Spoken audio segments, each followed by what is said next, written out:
Hello, my name is Miles Baggett. I am a former student athlete and I currently work in the NIU athletics department. I welcome you today to our Black History Month panel discussion, which is part 5 of our video series, which is Black History is American History. The plan today is to hear from our student athletes on their thoughts and experiences on Black History Month. Here today with me, we have Billy Dozier from the football team, Charlie Atiemo from volleyball, Madison Matthews from softball, and Janae Poisan from women's basketball. How's everybody doing today? Good. How are Thank you? you.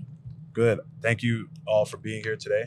This is a very important conversation. I think we should first start off with introducing ourselves, a little bit about your background, where you're from, and how long you've been a student athlete here at NIU.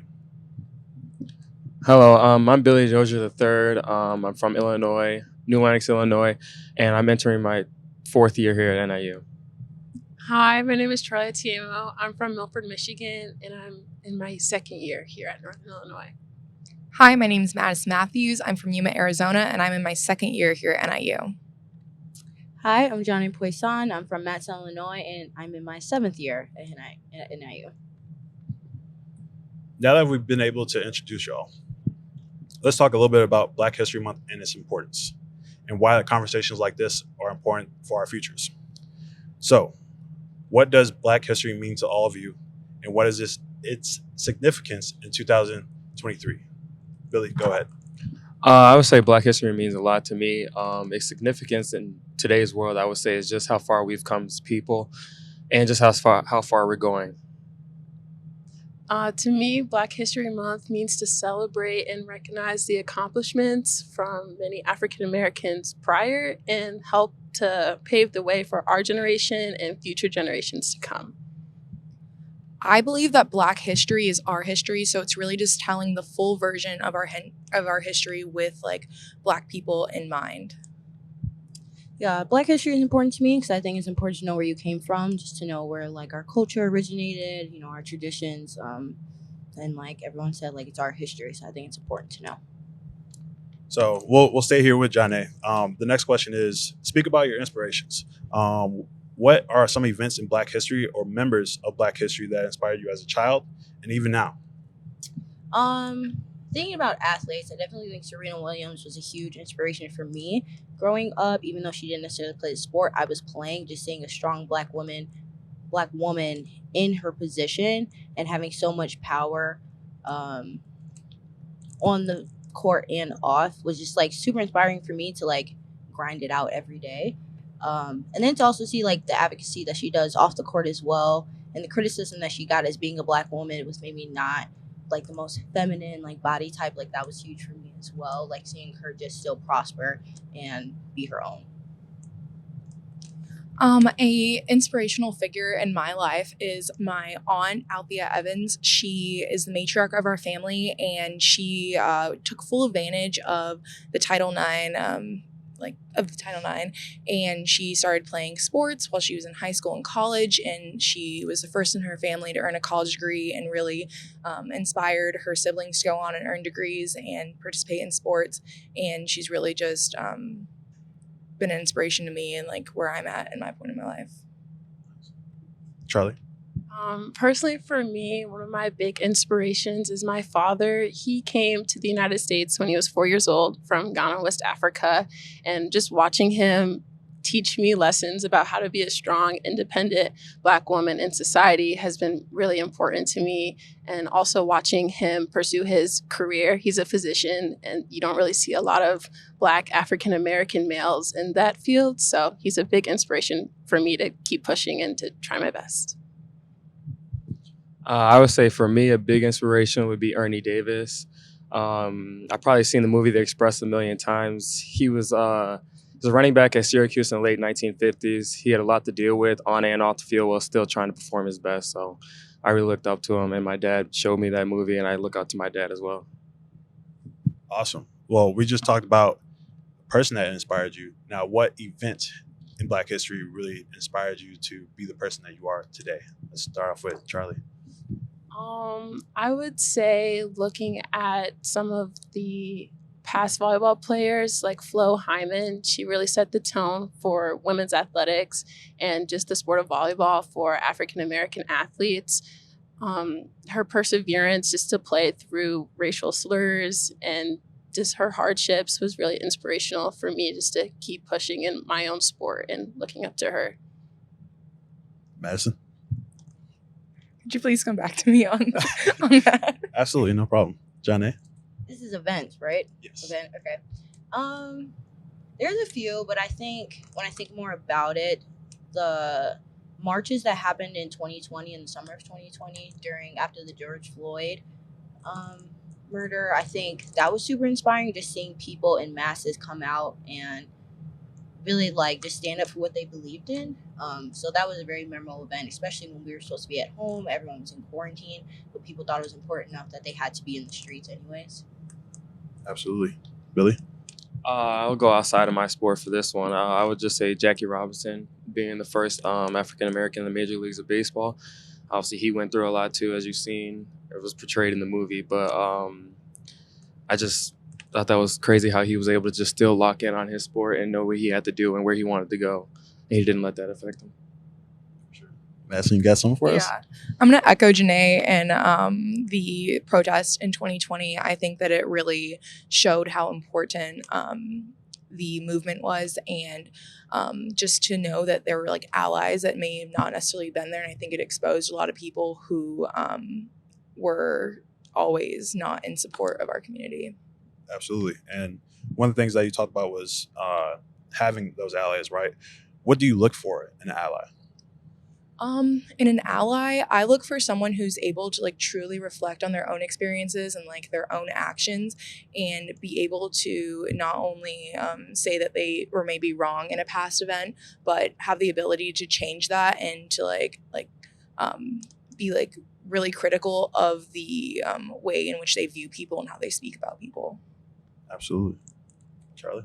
I would also say like the willingness to understand that like it's deeper, I would say, and just understand like, yeah, there are past issues that we need to have like discussions about, and just like understanding and having those deep conversations to understand and not just like assume things and make their own assumptions.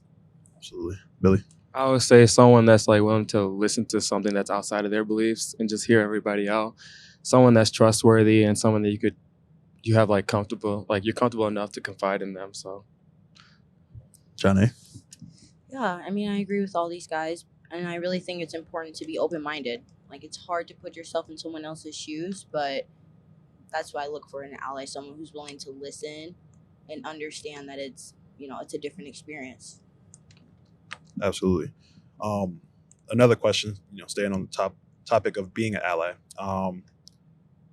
Can you speak on the importance of being an ally for those members of your communities, your players, your teammates, and in times of where it's needed?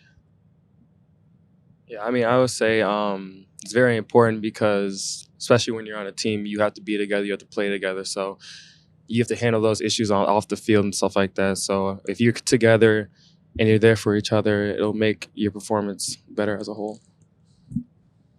Yeah, kind of going off that, having deep conversations too as a team is important. If someone feels like they need to voice their opinion, having those issues and conversations off the court or the field is important just to grow as a team, and the unity as one to compete together.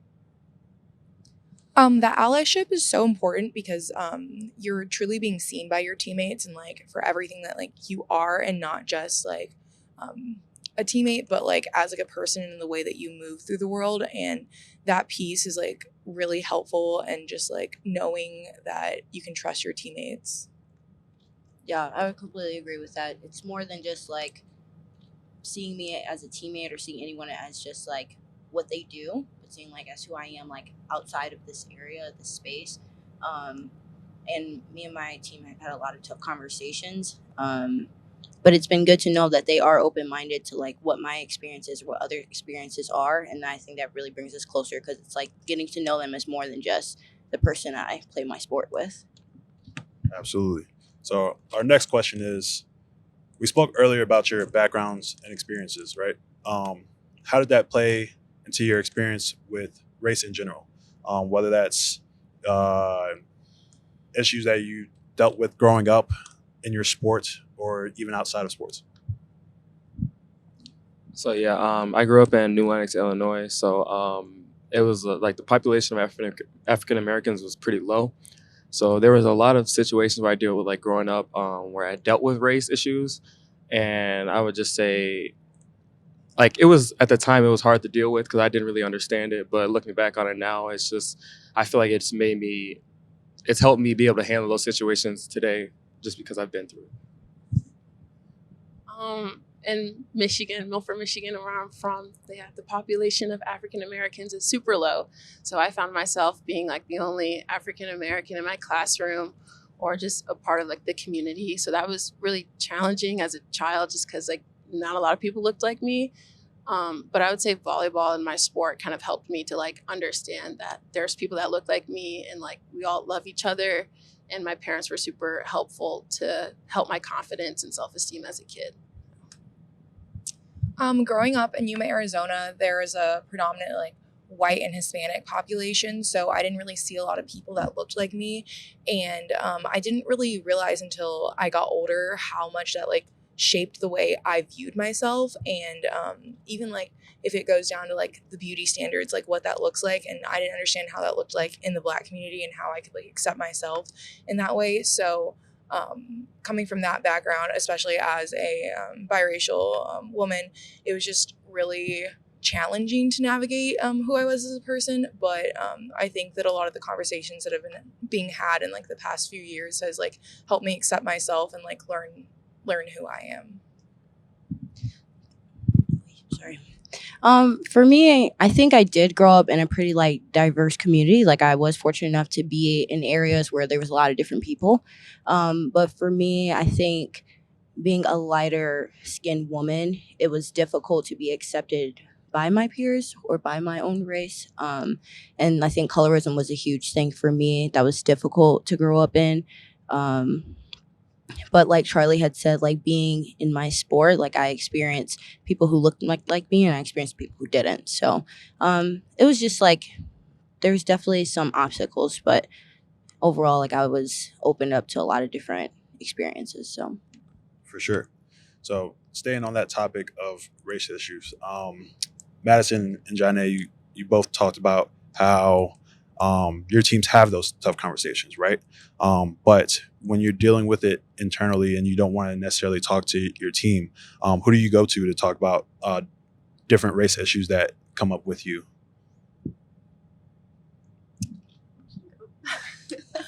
I would say that I go to my family to talk about these issues. My sister, she's navigated the world similar to how I have, and also my mom. She grew up in Yuma, Arizona as well, and so a lot of the same dynamics were present in her childhood as well, and she played sports too. So. Just seeing how she interacted with people and how she navigated those conversations were really important. And she's a really good person to lean on when wanting to have some of those like tougher conversations.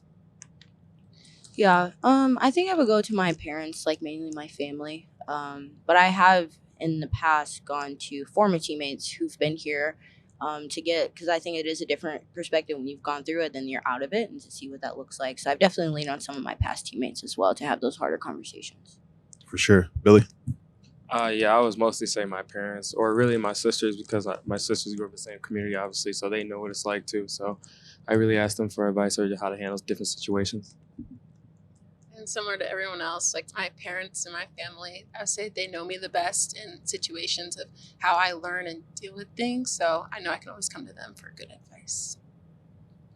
So, as a Black student athlete or as a Black person in general, as we all know, we have different experiences than our peers from different racial backgrounds, right?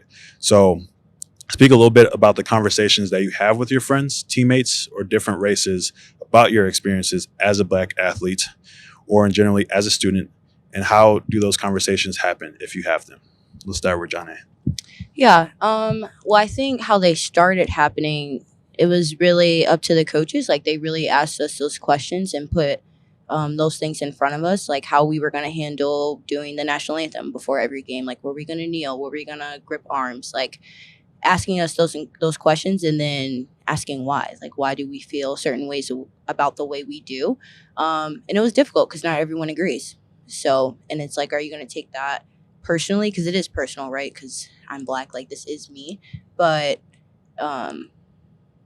you have to be accepting too of like not everyone's going to agree with you. Like that's just the world that it is. So those conversations are hard, but my team specifically has really tried to work through them. So Madison. I would say a lot of the conversations that start with my team kind of stems from an event that goes on in the media. And I go, oh, like, what do you kind of think about this? And kind of like seeing what their reaction is to that and like what they have to say about it to kind of like feel out if like that's even a safe place to have like that type of conversation in. And it really just starts out of like them being accepting of like the conversation and them just having a really open mind about like what possibly happened, and that's where a lot of those conversations start. For sure. Charlie? I think a lot of the conversations that I've had with my friends and teammates, like Madison, stem from like an event that just happened. I know recently during like October, a Duke volleyball player was harassed at a game at BYU, and that caused a lot of commotion within the athletic community. And a lot of my teammates came up to me and asked like, how would I handle the situation? Or do I ever feel like scared or nervous when we go and play away games? And just having open and honest conversations and telling them how I feel about the topic is really important so they can try to help and understand like where someone is coming from when they're a different color. Yeah, I would say for my team, these conversations come up because like certain aspects of the team, there's a divide. So like maybe some people hang with these people, only these people, and the other ones hang with only those people. So it's like just because you come with a different background and stuff like that, you can still have a tight bond because we have one goal. So I feel like that's what could help the situation. For sure. And our final question of today, what do you guys think can be implemented in the world, whether through school, education, or other means to promote continued improvement in equality and the promotion of Black history as well as the improvement of Black futures? Let's start with Charlie. I would say celebration of events that happen that pertain to African Americans and having deep conversations. The only way we're going to be able to grow as a generation is if we have those deep conversations and if we celebrate the successes from a lot of our past. So I think having two big conversations in schools and environments is going to be super important moving forward. Billy? Yeah, I would say this is for like all races. I mean, just be willing to hear everybody out and hear everybody's story. Put yourself in their shoes. Just be like, just obviously willing to hear them out and really that's really what it is. I mean, because a lot of people are stuck in their own beliefs and they don't want to hear anything else, but you'd be surprised at what you'd learn from the situation and just hearing from their side and see what you could actually change your mind maybe, or at least agree to disagree. For sure. Madison? I think it has a lot to do with the way that we like frame the conversations that we have and the way what our mindset going into it. And if it's more of a mindset of like learning about different perspectives rather than pushing your own like perspective, I think that can help a lot. And also rather than viewing some of those difficult conversations as like arguments, see them more as like they're hard but necessary conversations in order for us to like grow as people. And yeah. For sure. Well, thank you all for being here today. It's a blessing to have every single one of you here, and you guys gave phenomenal answers to all my questions. So thank you again, and happy Black History Month, and thank you for tuning in.